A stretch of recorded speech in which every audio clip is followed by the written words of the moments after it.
conta-nos de Boslang parte dessa.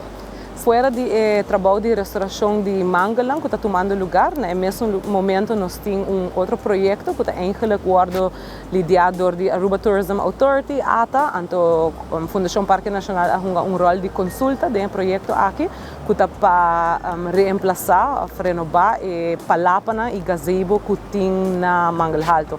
Dessa maneira, hope que por awak, lama de Mangal Alto está cerrado. Esta queda será até fim de outro semana, então essa é eigenlijk para segurar safety e security de todo visitante não que também Mangal Alto. Então é palapa e gazebo não também guardo direita de novo, tem trabalho andando, pero o motivo que ela mata parcialmente será tapa sobre que não está bezig te kopen, para assim não pôr estrutura de palapa e gazebo não. Conta para que projeto Riba Subes. O local está importante, primariamente está com eigenlijk ainda mais compreender a importância de mangal e o valor de mangal no nosso sistema ecológico.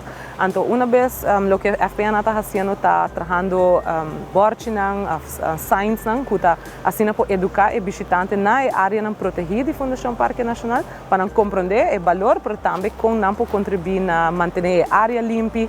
De maneira minha colega disse anteriormente, zorg que uma vez bobin qualquer lama na Aruba, qualquer área na Aruba, não é área protegida da Fundação Parque Nacional só que bota lago impacto, bota bem e bota bem e bota causa menos dano que é possível na área natural. Então, agora que nós temos a Fundação Parque Nacional tem quase pouco mais que 24% de Aruba sua área natural, que está de manejo de Fundação Parque Nacional. Então, tiki nós mesmos estamos bezig a fazer trabalho de restauração ou trabalho de conservação na diferentes áreas, de maneira aqui na Mangal Alto. Mas também nós temos projeto que está andando, que se chama Turning the Tide, que nós anunciamos back em março.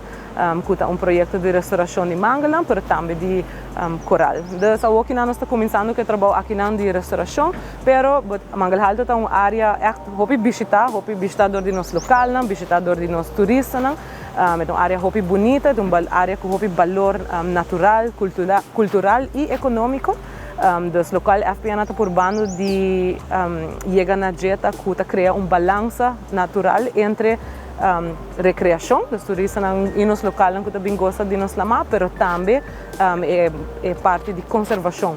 Então, nosso trabalho é que a Aruba Tourism Authority está para make sure que a palapa e a gazebo não está trabalhando de uma maneira sustentável, mas também de lugar sustentável para assim stop visitante de vai buscar sombra de não solo caliente de Mangalang e assim que reduzir o impacto riba e Mangalang. Dona não espaço que não tem mestre para seguir crescer, florescer. Então também, mientras que o visitante também pode ter uma experiência duche, por tapa do solo, relaxar, enjoy de nos lamanang bonita.